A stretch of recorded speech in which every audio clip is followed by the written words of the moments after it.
صوت البلد سوريا. الله محيي الجيش، الله محيي الجيش، الله محيي الجيش. As my pal John McCain was fond of saying, a fight not joined is a fight not enjoyed. But it was also in the Senate where I personally heard former ambassador of the United Nations turned senator from New York, Daniel Patrick Moynihan, end more than a few debates with his own bottom line reminder. You are entitled to your own opinion, but you are not entitled to your own facts.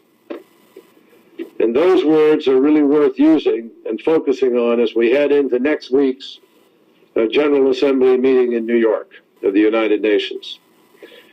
We really don't have time today to pretend that anyone can have their own set of facts approaching the issue of chemical weapons in Syria.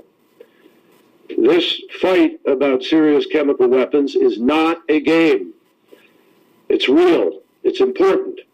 It's important to the lives of people in Syria. It's important to the region. It's important to the world that this be enforced, this agreement that we came out of Geneva with. And for many weeks we heard from Russia and from others, wait for the UN report. Those are the outside experts. That's a quote. That is the independent gold standard. That's a quote. Well, despite the efforts of some to suggest otherwise, thanks to this week's long-awaited UN report, the facts in Syria only grew clearer and the case only grew more compelling. The findings in the Selstrom report were as categorical as they were convincing. Every single data point, the types of munitions and launchers that were used, their origins, their trajectory, their markings, and the confirmation of sarin, every single bit of it confirms what we already knew and what we told America and the world. It confirms what we have brought to the attention of our Congress, the American people, and the rest of the world. The UN report confirms unequivocally that chemical weapons, including the nerve agent sarin, were used in Syria. And despite the regime's best efforts to shell the area and destroy the evidence, the UN interviewed more than 50 survivors, patients, victims, health workers, first responders. They documented munitions and subcomponents. They assessed symptoms of survivors, analyzed hair, urine, blood samples, and they analyzed 30 soil and environmental samples. And what did they learn? They returned with several crucial details that confirm that the Assad regime is guilty of carrying out that attack, even though that was not the mandate of the UN report. But anybody who reads the facts and puts the dots together, which is easy to do, and they made it easy to do, understands what those facts mean. We, the United States, have associated one of the munitions identified in the UN report, the 122 millimeter improvised rocket, with previous Assad regime attacks. There's no indication, none, that the opposition is in possession or has launched a CW variant of these rockets, such as the kind that was used in the 21st of August attack. Equally significant, the environmental, chemical, and medical samples that the UN investigators collected provide clear and compelling evidence that the surface-to-surface rockets used in this attack contained the nerve agent sarin. We know the Assad regime possesses sarin, and there's not a shred of evidence, however, that the opposition does. And rocket components identified in the ground photos taken at the alleged chemical weapons impact location areas are associated with the unique type of rocket launcher that we know the Assad regime has. We have observed these exact type of rocket launchers at the Assad regime facilities in Damascus and in the area around the 21st of August. So there you have it. Sarin was used, sarin killed. The world can decide whether it was used by the regime which had used chemical weapons before, the regime which had the rockets and the weapons, or whether the opposition secretly went unnoticed into territory they don't control to fire rockets they don't have, containing sarin that they don't possess, to kill their own people, and then without even being noticed, they just dissembled it all and packed up and got out of the center of Damascus, controlled by Assad.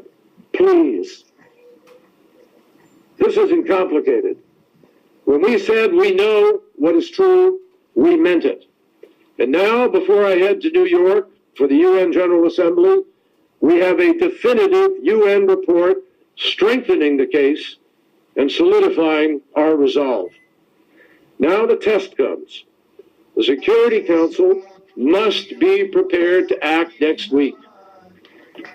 It is vital for the international community to stand up and speak out in the strongest possible terms about the importance of enforceable action to rid the world of Syria's chemical weapons. So I would say to the community of nations, time is short.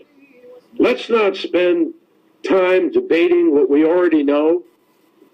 Instead, we have to recognize that the world is watching to see whether we can avert military action and achieve through peaceful means even more than what those military strikes promised.